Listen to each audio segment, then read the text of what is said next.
स्वच्छ भारत मिशन में 13.21 करोड़ रुपए के महाघोटाले पर मीडिया विभाग अध्यक्ष मुकेश नायक ने उठाई सख्त कार्रवाई की मांग।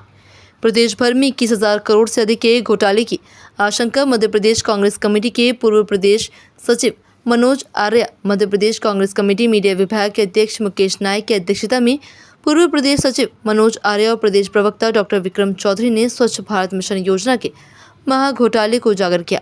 देश की प्रतिष्ठित योजना स्वच्छ भारत मिशन, जिसे प्रधानमंत्री के ड्रीम प्रोजेक्ट के रूप में प्रचारित किया गया, अब भ्रष्टाचार के दलदल में बुरी तरह फंसती नजर आ रही है। बैतूल जिले के जनपद पंचायत चिचौली और भीमपुर में सामने आया 13.21 करोड़ रुपए का घोटाला केवल एक झलक है। इस गंभीर आर्थिक अपराध पर मीडिया विभाग के अध्यक्ष श्री मुकेश नायक ने सख्त कार्रवाई की मांग की और इसे भाजपा नेताओं, शासन और प्रशासन की मिलीभगत से हुआ सुनियोजित षड्यंत्र बताया है। मध्य प्रदेश में एक स्वच्छता अभियान चलता है और स्वच्छता अभियान के अंदर ऐसी गंदगी आपने कहीं नहीं देखी होगी। ये गंदगी है भ्रष्टाचार की और लगभग हर जिले में राज्य शासन गांव में स्वच्छता के लिए, गंदगी और कचरे के विसर्जन के लिए एक बजट अलॉटमेंट करती है और ये बजट जिला पंचायत, जनपद पंचायत और ग्राम पंचायत के माध्यम से इसका भुगतान होता है। हमारे साथ बैतूल से आए हैं आर्या जी, ये पूरे डॉक्यूमेंट्स आपको इसके देंगे कि किस तरह से इसका अलॉटमेंट होता है, कैसे ये जिला और जनपद पंचायत तक जाता है और कैसे ये व्यक्तियों में बढ़ जाता है शासन का पैसा। उसका ये अद्भुत और बिल्कुल प्रमाणित नमूना है।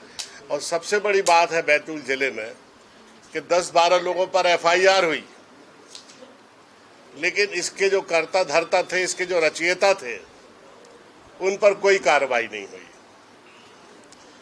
मैं आर्या जी से निवेदन करूंगा कि ये पूरे डॉक्यूमेंट और पूरी कहानी आपको बताएं।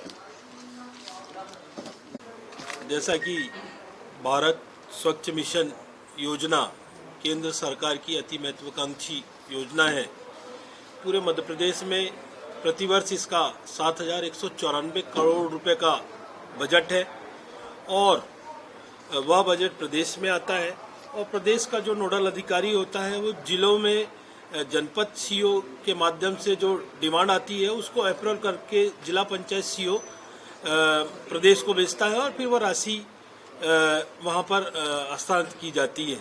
ऐसा ही एक उदाहरण मैं आपको बताना चाहता हूँ, क्योंकि यह मध्य प्रदेश का सबसे बड़ा महाघोटाला है।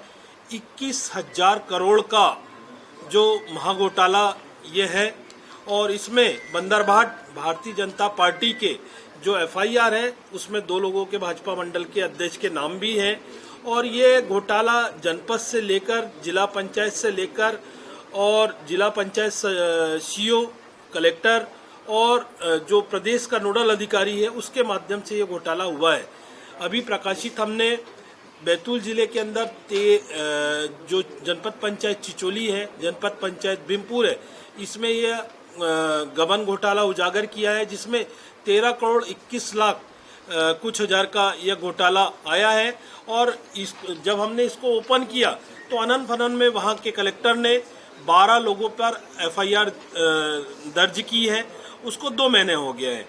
लेकिन वास्तविक में जिसके डीएससी से पैसा, जनपद सीओ की डीएससी से पैसा गया है, आज तक के ऐसे 7 आईएएस अधिकारी वहाँ पे पदस्थ थे, उनके डीएससी से पैसा गया है लेकिन उन पे एफआईआर नहीं की गई है। छोटे मोटे कर्मचारियों पे एफआईआर हो गई है और वो पूरा गबन शासन के नज़र में है। हम लोगों ने वहाँ पर प्रेस कॉन्फ्रेंस करके ये सारी चीज़ें ओपन की, लेकिन वो 12 लोग को छोड़ के आज तक के कोई अधिकारी, जिसमें जिला पंचायत के 3 सीओ हैं, 3 कलेक्टर हैं और 7 जनपद के सीओ हैं, उन पर कोई कार्रवाई नहीं कर रहे। हमने आंदोलन भी किया, ज्ञापन भी दिया, लेकिन जो प्रक्रिया के हिसाब से जिनका डीएससी से पैसा गया है उनको खुला छोड़ रहे हैं। और 2 महीने के बाद आज तक के उन लोगों ने कोई गिरफ्तारी नहीं की है और ना ही उन पर कोई कार्रवाई हुई है। मुख्यमंत्री कन्यादान योजना के जो विवाह समारोह था उसमें वो आरोपी बैठे भी थे, उसका प्रमाण भी मेरे पास में पूरा है। वो आरोपियों को भी बैठाल रहे हैं, लेकिन गिरफ्तारी इसलिए नहीं कर रहे हैं क्योंकि वो कड़ी जुड़ी है जिला और प्रदेश की। उन लोगों के भी नाम अगर वो गिरफ्तार हो जाते हैं तो उनके भी नाम उजागर हो जाएंगे। जो 13 करोड़ 21 लाख का गबन हुआ है, इसमें डायरेक्ट जनपद सीओ ने व्यक्तिगत खातों में डाल दिया है। और इतना बड़ा गबन मुख्यमंत्री प्रदेश के प्रधानमंत्री जी कहते हैं कि मैं खाऊंगा ना खाने दूंगा। उसमें जो लोगों पे एफआईआर हुई है वो भाजपा के 2 मंडल के अध्यक्ष हैं, उन पे एफआईआर हो रही है। अधिकारियों को खाने भी दे रहे हैं और अपने लोगों को खवा भी रहे हैं। और वो बड़े तंज करके आज हमारे स्वर्गीय राजीव गांधी जी की वो है। राजीव गांधी जी ने कहा था ऐसा लोकसभा में, उन्होंने कहा कि 15 पैसा 1 रुपये वहाँ से बेचते हैं और 15 पैसा गांव में आता है। यहाँ तो पूरा का पूरा पैसा चट हो गया है। बड़ी बात यह है कि हम 10 रुपये भी शासन प्रशासन किसी को देता है तो उसका ऑडिट होता है। आज तक के प्रदेश ने कोई ऑडिट नहीं कराया और बार बार 2021 से लेके आज 25 हो रहा है, बार बार उनको राशि देते रहे। तो इसमें संलिप्तता वो प्रदेश के जो नोडल अधिकारी है उनकी भी आती है और उनकी भी जिम्मेदारी बनती है। जो कलेक्टर और जिला पंचायत का सीओ होता है उनकी भी जिम्मेदारी में जो पैसा गया है, जो निगरानी उनको करनी चाहिए थी, मॉनिटरिंग करनी चाहिए थी, उन्होंने 4 साल में कोई मॉनिटरिंग नहीं की।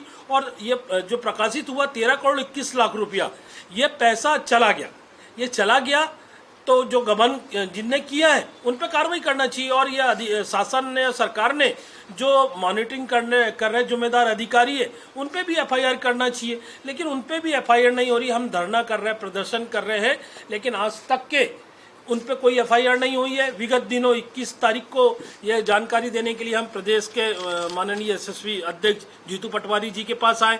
उन्होंने भी पत्र लिखा मुख्यमंत्री जी को, लोकायुक्त को और ईओडब्ल्यू को। हमारे राज्यसभा के सांसद पूर्व मुख्यमंत्री माननीय दिग्विजय सिंह जी ने भी एक पत्र लिखा कि इसकी जांच होकर जो वहाँ पे पदस्थ अधिकारी है उनको तत्काल वहाँ से हटा दिया जाए। हटाने के बाद में इसकी निष्पक्ष जांच की जाए और जो जिम्मेदार व्यक्ति है उस पर एफआईआर की जाए। उसको भी 1 महीना हो गया लेकिन आज तक के उन पर एफआईआर नहीं हुई है। ये प्रदेश का सबसे बड़ा घोटाला है। इसलिए सरकार और जो बैठे हुए मंत्री लोग हैं वो लोग जानबूझ पे इसकी जांच नहीं करवाना चाहते हैं, क्योंकि अगर जांच कराएंगे तो ये प्रदेश का सबसे बड़ा घोटाला उजागर हो जाएगा, जिससे उनकी कलाई खुल जाएगी और उनके लोगों के नाम आ जाएंगे। मैं मांग करता हूं कि जो बैतूल में पदस्थ जिला पंचायत के सीओ है, कलेक्टर है और जो जनपद के सीओ है, उनको तत्काल वहां से हस्तांतरित किया जाए और ईओडब्ल्यू से जांच कराई जाए। और और भी हमारे यहाँ 10 जनपद है, उन जनपदों में भी ये घोटाला है। ये तो उदाहरण है, प्रमाण है जो उजागर हो गया है। अगर पूरे प्रदेश में अगर इसकी जांच कराई जाएगी तो 21,000 करोड़ का घोटाला, जनता का जो पैसा है वो आप सबके सामने और हमारे सामने आएगा। मैं ऐसी मांग करता हूँ कि उनको कलेक्टर और उनको हटाकर ईओडब्ल्यू से जांच कराई जाए। और